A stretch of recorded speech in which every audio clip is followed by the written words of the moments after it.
Assalamualaikum warahmatullahi wabarakatuh. Halo mahasiswa Indonesia dimanapun kalian berada. Hari ini kita akan membahas tentang pentingnya bahasa Indonesia. Untuk subjudul yang pertama yaitu mengenai sejarah bahasa Indonesia, di mana pada sejarah bahasa Indonesia diawali dari perkembangan bahasa Indonesia. Yang pertama, dia masuk dari bahasa Melayu. Adapun bahasa Melayu ini menjadi bahasa resmi pada kerajaan.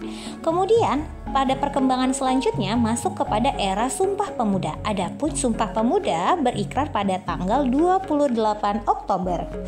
Hal itu ditetapkan sebagai bahasa nasional yang juga diikrarkan pada bahasa negara pada 18 Agustus tahun 1945. Adapun penetapan bahasa Indonesia pada bab ke-15 pasal 36 Undang-Undang Dasar tahun 1945. Bahasa negara adalah bahasa Indonesia.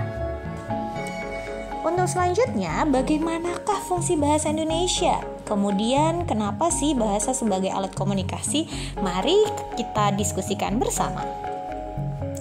Adapun fungsi bahasa Indonesia untuk alat penghubung komunikasi dan juga pemersatu bangsa yang terpenting sebagai identitas dari kewarganegaraan. Fungsi bahasa sebagai alat komunikasi untuk menyampaikan ungkapan dan pikiran sebagai alat komunikasi lisan. Nah, hal tersebut berdasarkan pendapat Taufik Fadila Ramadan. Kemudian, Maradona Herlin Siregar juga menyampaikan bahwa fungsi bahasa adalah sebagai pemersatu bangsa. Nah, berikut penjelasan dari Maradona. Lalu, Ade Rifki juga memberikan penjelasan bahwa fungsi bahasa adalah sebagai pemersatu bangsa dan komunikasi integrasi dan adaptasi sosial. Berikut penjelasan lebih lanjutnya. Yang terakhir, Ruth Veronica Butar-Butar juga menyatakan bahwa fungsi bahasa adalah sebagai alat pemersatu bangsa. Nah, untuk selanjutnya fungsi bahasa Indonesia. Yang pertama yaitu fungsi bahasa nasional. Adapun fungsi bahasa nasional yaitu lambang kebanggaan negara. Yang kedua, lambang identitas nasional. Yang ketiga, alat pemersatu bangsa. Dan yang keempat, alat perhubungan. Selanjutnya untuk fungsi bahasa negara, yang pertama bahasa resmi kenegaraan, yang kedua sebagai bahasa pengantar di dalam dunia pendidikan, yang ketiga sebagai alat perhubungan pada tingkat nasional, dan yang terakhir sebagai alat pengembangan kebudayaan ilmu pengetahuan. Nah, untuk tahap berikutnya kalian boleh coba bermain games, di mana games ini sebagai games kebinekaan global. Silahkan klik link berikut.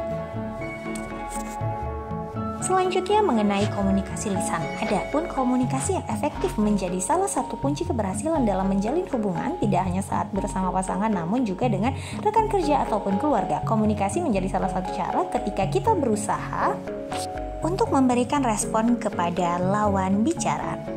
Materi selanjutnya mengenai kiat-kiat komunikasi lisan. Yang pertama, mendengarkan lawan bicara, kemudian mengajukan pertanyaan, kemudian memberikan informasi dengan jelas, dan mengkomunikasikan komunikasi verbal dan non-verbal. Selanjutnya, hal yang harus diperhatikan dalam menciptakan komunikasi yang efektif. Pada bagian ini tentu kamu tidak memotong pembicaraan seseorang. Kemudian pada komunikasi kamu juga harus menguasai materi apa yang ingin kamu sampaikan. Dan yang terakhir, kamu harus memperhatikan dengan baik bagaimana gaya bahasamu. Nah, berikut ini terdapat beberapa situs referensi yang bisa kamu pakai dalam situs resmi. Nah, kamu bisa lihat di sini ya. Oke, masuklah kita pada tahap kuis. Nah, jadi silakan kamu cari satu situs jurnal ilmiah, kemudian cari tahu sistematika atau template ketentuan dari jurnal tersebut. Setelah itu, satukan dalam bentuk dokumen hal berikut. Dari segi cover, identitas jurnal, template sistematika jurnal, contoh jurnal yang terbit, dan garis besar isi jurnal yang terbit. Silakan kumpulkan tugas kalian di web yang tersedia dalam e-learning. Kemudian, terima kasih untuk materi hari ini. Sampai bertemu rekan mahasiswa semua. Semoga tetap sehat dan menjalankan tugas dengan baik. Sampai bertemu. Wassalamualaikum warahmatullahi wabarakatuh. Bye.